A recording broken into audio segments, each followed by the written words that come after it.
Good afternoon, everybody. My name is Marcello Di Benedetto, and today we're gonna make a potato gnocchi. Okay, I'm milling the potatoes, and then I'm gonna mix it with the flour, eggs, and salt. We put them in a big bowl for that to be mixed, and then we put the eggs. I have about 15 pounds of potatoes here, so we're gonna put about 15 eggs, right to 1 egg per pound. Now we put some salt, just a couple of pinches. Then we put a 00 flour, about 2 scoops like that. And we're just gonna mix it really good.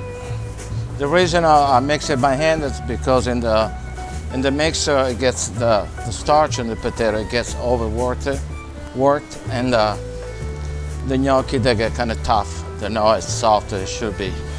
So I rather to do it by hand than do it with the mixer.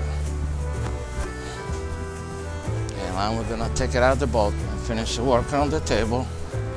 If by accident you get it a little bit too hard or tough, don't ever add water to it. Add a couple more eggs.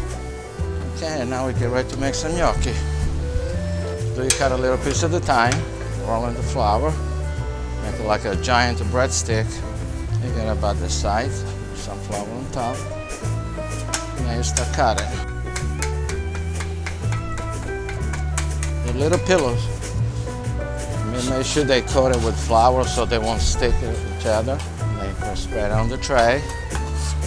Okay, after we finish cut all the dough and put it on the trays, you can put on a boiling water and put your favorite sauce on top, whether it's just butter, marinara, or whatever you like it, and enjoy it.